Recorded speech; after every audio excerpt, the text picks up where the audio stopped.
Hello once again, this is my attempt in showing you how I set up the Helping Hands station, and my fine motor skills, I find that setting everything low helps in soldering, but as I gradually gain practice and experience, I'll be setting everything up high. In some given descriptions, even though this item has already been pre-mounted, I will be describing still that it was hot glued here or mounted there. And in doing so, once again, this is a finished project.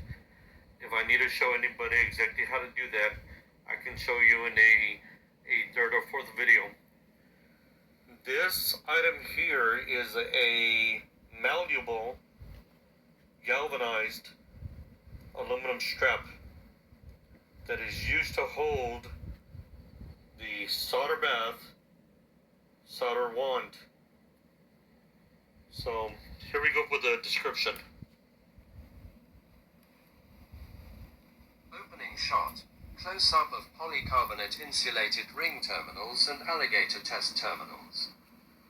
Narrator, today, we're going to create a versatile workstation using polycarbonate insulated ring terminals, alligator test terminals, and some scrap materials.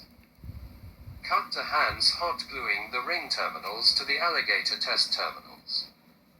Narrator, first, I hot glued the polycarbonate 10 wire gauge insulated ring terminals to alligator test terminals. This will allow for secure and reliable connections in our setup. Transition to mounting the terminals onto the aluminum metal plate with Phillips head screws. Narrator, next, I used Phillips head screws to mount these terminals onto an aluminum metal plate.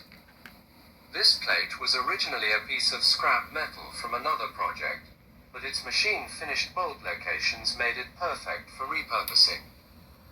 Close-up of the plate and bolt locations.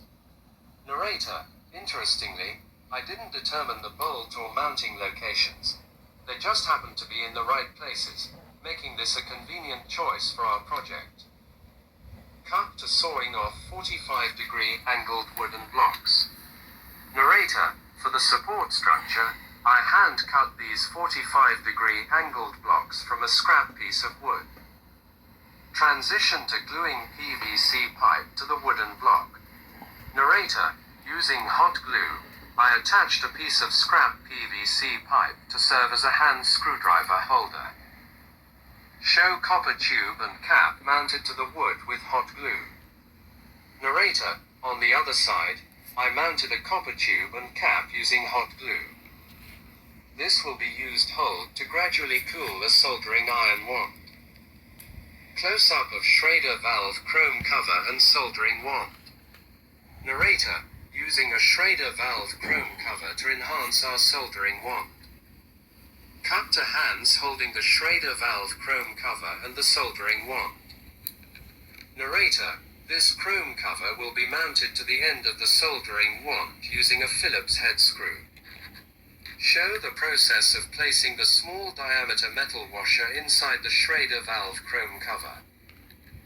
Narrator, to ensure a secure fit and fill the gap between the cover and the screw, we'll use a small diameter metal washer on the inside of the Schrader valve chrome cover. Transition to mounting the chrome cover onto the soldering wand. Narrator, first, place the washer inside the cover. Close-up of the washer being placed inside the chrome cover. Narrator, next, position the cover at the end of the soldering wand. Show the process of aligning the cover and preparing to screw it in. Narrator, align the cover carefully, ensuring it's centered and ready for mounting. Cut to using the Phillips head screwdriver to secure the chrome cover in place. Narrator, now, use a Phillips head screw to attach the cover to the soldering wand. Close-up of the screw being tightened. Narrator, tighten the screw securely, making sure the washer keeps everything in place and snug. Wide shot of the completed soldering wand with the chrome cover. Narrator, and there you have it. The Schrader valve chrome cover is now securely mounted to the end of the soldering wand, providing a clean and professional finish. Cut to the repurposed soldering wand used as a solder bath. Narrator, next to it, I've repurposed a soldering wand into a solder bath. Once it reaches operating temperature, it can be used to tin wires with hot liquid solder. Show the middle area with low-mounted helping hands. Narrator, in the middle, I've installed low-mounted helping hands. These can be angled slightly up to hold parts for soldering or to hold wires in place. Close-up of the helping hands holding wires. Narrator, helping hands are essential for soldering, as the parts get extremely hot and it's challenging to find someone willing to hold them. Wide shot of the completed workstation. Narrator, and there you have it. A practical and efficient workstation made from repurposed and scrap materials.